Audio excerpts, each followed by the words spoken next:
ओम नमः शिवाय। जिस प्रकार इस ब्रह्मांड का ना कोई अंत है ना ही कोई शुरुआत, उसी प्रकार शिव अनादि है। संपूर्ण ब्रह्मांड शिव में समाया हुआ है और वे ही हमारे अंतःकरण में भी विराजमान है। श्रावण का पावन महीना देवों के देव भगवान शिव का महीना माना जाता है। सावन महीने के सोमवार के दिन जो भी बाबा भोलेनाथ की पूर्ण श्रद्धा के साथ पूजा अर्चना करता है, साथ ही सावन सोमवार की व्रत कथा सुनता है और दूसरों को भी सुनाता है, उसकी हर मनोकामना पूर्ण होती है। तो आइए सुनते हैं सावन सोमवार व्रत कथा। प्राचीन समय की बात है। किसी नगर में एक धनी व्यापारी रहता था। इतना सब कुछ होने पर भी वह व्यापारी अंतर्मन से बहुत दुखी था, क्योंकि उस व्यापारी का कोई पुत्र नहीं था। दिन रात उसे यही चिंता सताती थी।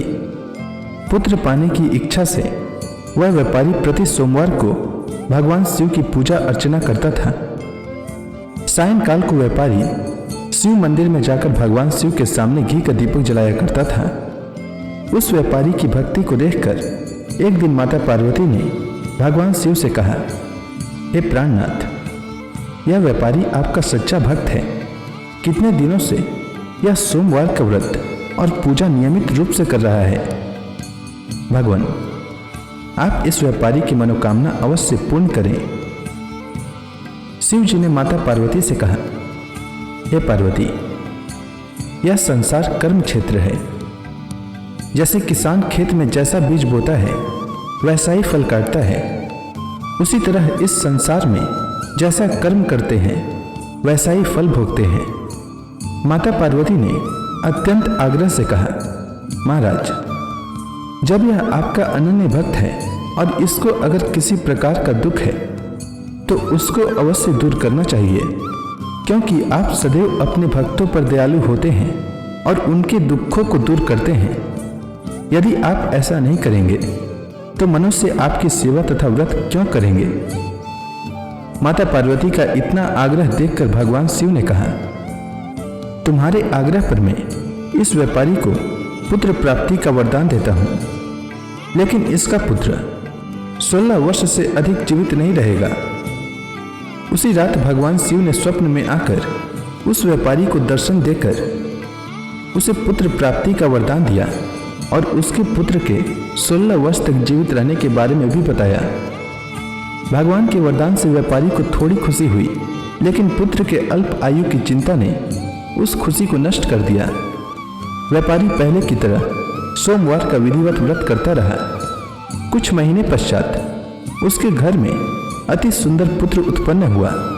इससे व्यापारी के घर में खुशियां भर गई। बहुत धूमधाम से पुत्र जन्म का समारोह मनाया गया। व्यापारी को पुत्र जन्म की अधिक खुशी नहीं हुई, क्योंकि उसे पुत्र की अल्प आयु के रहस्य का पता था। यह रहस्य घर में किसी को नहीं मालूम था। विद्वान ब्राह्मणों ने उस पुत्र का नाम अमर रखा। जब अमर 12 वर्ष का हुआ तो शिक्षा के लिए उसे वाराणसी भेजने का निश्चय हुआ। व्यापारी ने अमर के मामा दीपचंद को बुलाया और कहा कि अमर को शिक्षा प्राप्त करने के लिए वाराणसी ले जाओ।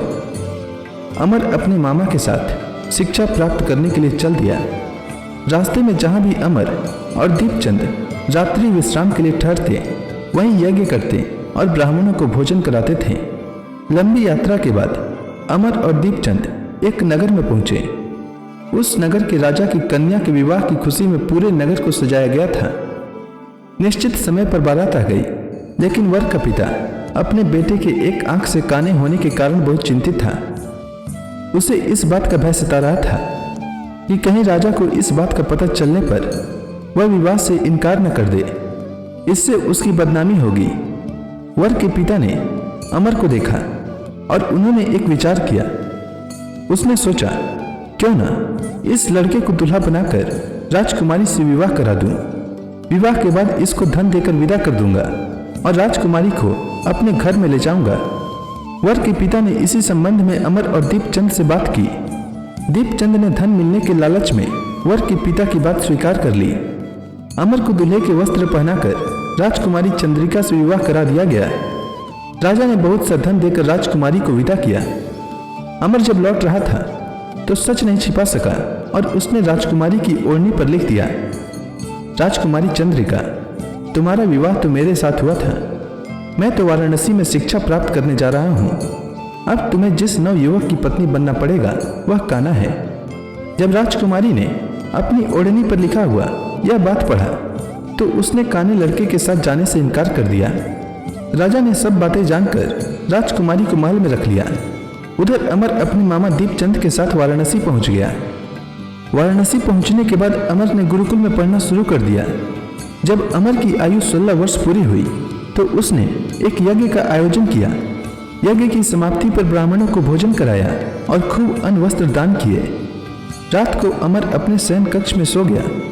शिव के वरदान के अनुसार शयनावस्था में ही अमर के प्राण पखेरु उड़ गए। सूर्योदय पर मामा अमर को मृत देखकर रोने पीटने लगा। आसपास के लोग भी एकत्र होकर दुख प्रकट करने लगे। मामा के रोने विलाप करने के स्वर समीप से गुजरते हुए भगवान शिव और माता पार्वती ने भी सुने। पार्वती जी ने भगवान शिव से कहा, प्राणनाथ, मुझसे इसके रोने के स्वर सहन नहीं हो रहे हैं। आप इस व्यक्ति के कष्ट अवश्य दूर करें। भगवान शिव ने माता पार्वती जी के साथ अदृश्य रूप में समीप जाकर अमर को देखा तो पार्वती जी से बोले, पार्वती, यह तो उसी व्यापारी का पुत्र है। मैंने इसे 16 वर्ष की आयु का वरदान दिया था। इसकी आयु तो पूरी हो गई। पार्वती जी ने फिर भगवान शिव से निवेदन किया, हे प्राणनाथ, आप इस लड़के को जीवित करें, नहीं तो इसके माता पिता पुत्र की मृत्यु के कारण रो रो कर अपने प्राणों को त्याग कर देंगे। इस लड़के का पिता तो आपका परम भक्त है। वर्षों से सोमवार का व्रत करते हुए आपको भोग लगा रहा है। पार्वती जी के आग्रह करने पर भगवान शिव ने उस लड़के को जीवित होने का वरदान दिया और कुछ ही पल में वह जीवित होकर उठ बैठा। शिक्षा समाप्त करके अमर मामा के साथ अपने नगर की ओर चल पड़ा।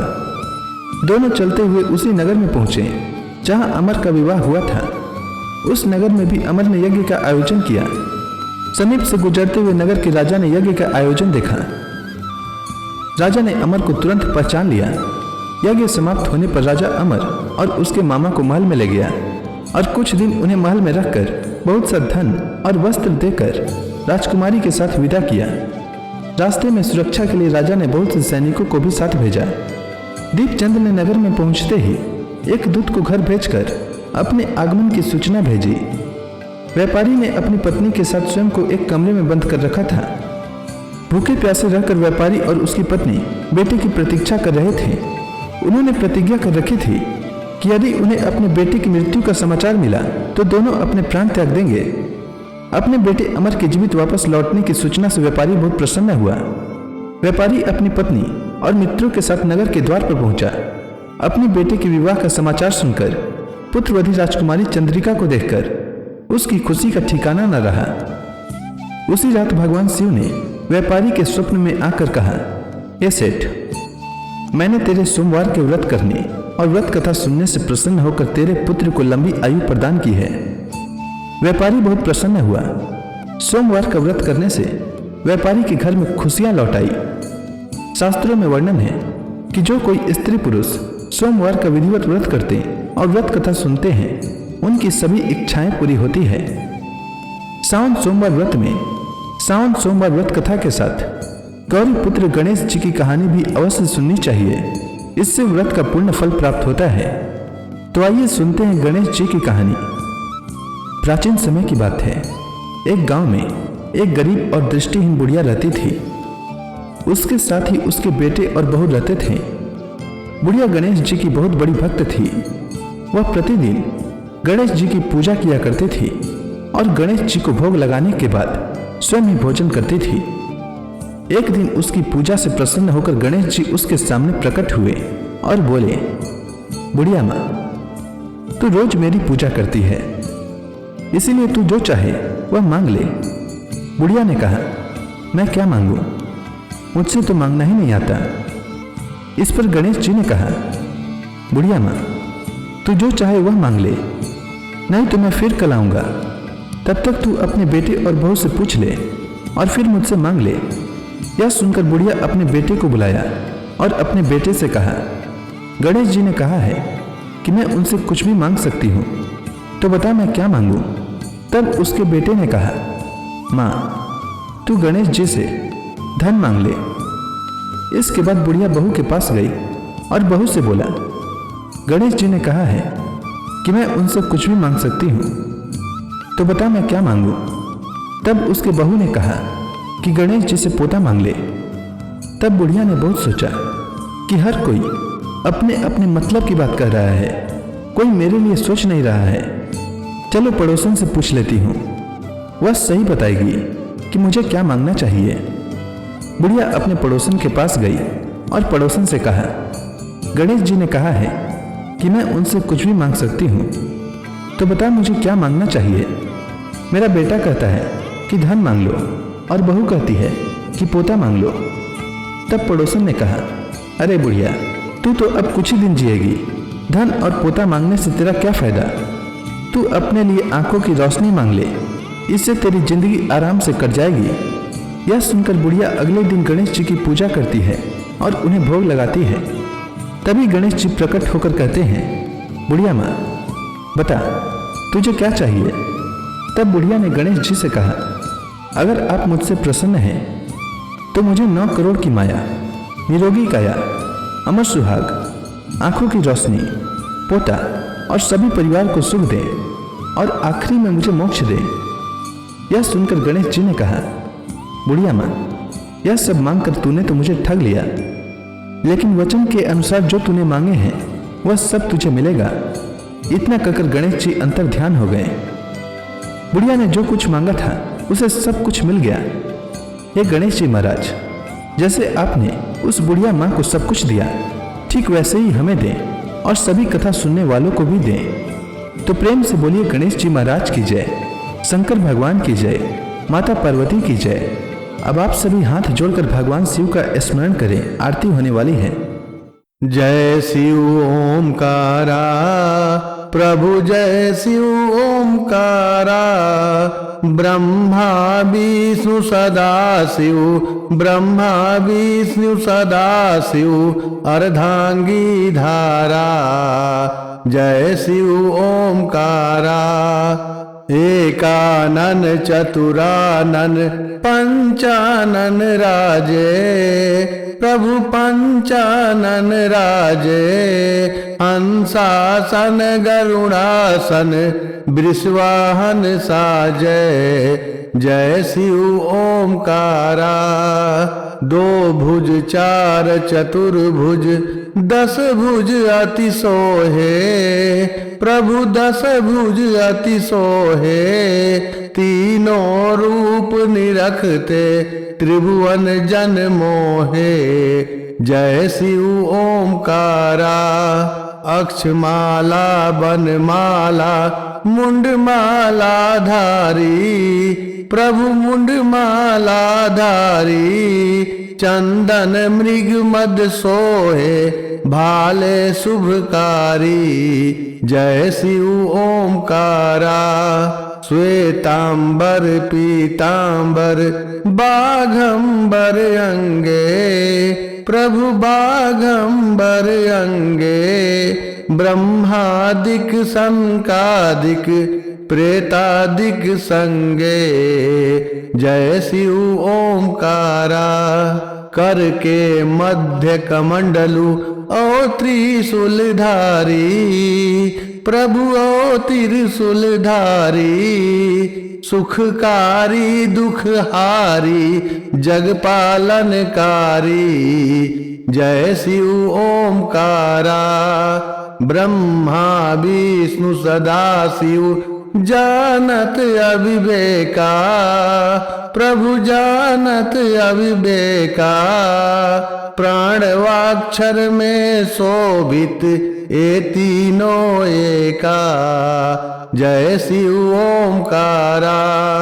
त्रिगुण स्वामी की आरती जो कोई नर गावे, प्रभु जो कोई नर गावे। कहत शिवानंद स्वामी मनवांछित फल पावे। जय शिव ओमकारा। जय शिव ओमकारा।